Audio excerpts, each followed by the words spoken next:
All right, let's get a check of our weather now, bringing in meteorologist Nate Larson. We talked about a lot of the parts of the Beehive State seeing some rain, heavy rain, and some flooding in some areas. Yeah, we've had flash flooding across areas of southern Utah, Jordan. Some of the rain totals, check out some of the rain gauges at least captured what came down. Fish Lake has over 2 inches of rain in the last 24 hours. I-70 and I-15, 1.11 inches of moisture, over an inch in Monticello. Richfield, 0.97. Buck Flat, 0.93. Healthy rain in Beaver, 0.78, Kanab, 0.4 inches.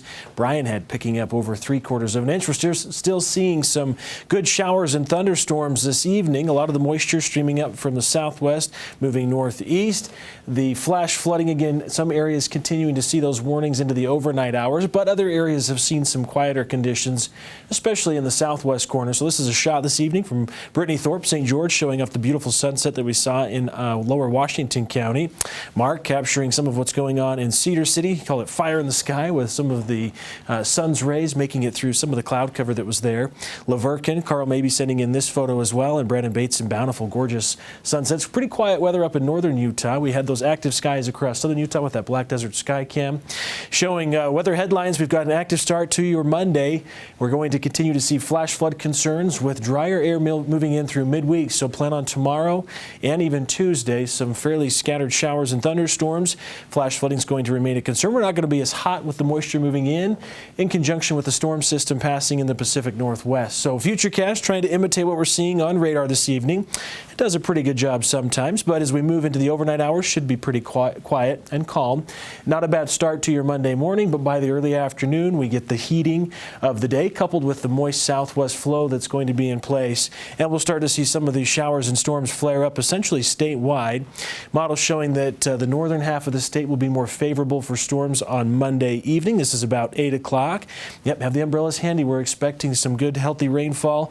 Some models estimating we could have a 1/2 inch to over an inch of rain if some of those storms form and move through the area with the amount of moisture that's going to be in the atmosphere.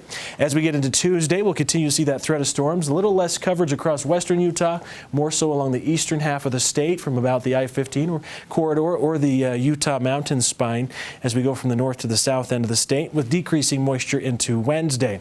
So flash flood potential for tomorrow. It remains possible, if not probable, for most locations, the orange shaded areas.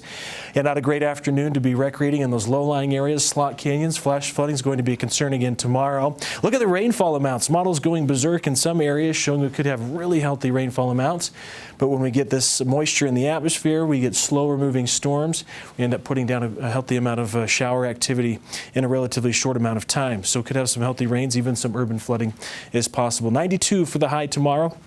In Salt Lake City, should be 97, 98 or so for St. George. Plan on breezy winds, scattered thunderstorms. A slight chance of moisture on Tuesday.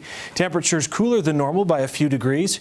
Closer to average Wednesday, Thursday, mostly sunny skies. We dry out for at least St. George, lower Washington County. In fact, statewide should be pretty calm for the latter half of the week. Could see more storms move into southern Utah, though, by this next weekend with temperatures right near 97 degrees. The Wasatch Fret, 92 tomorrow. Scattered storms, isolated storms on Tuesday. 89 for the high. Slight chance of moisture Wednesday.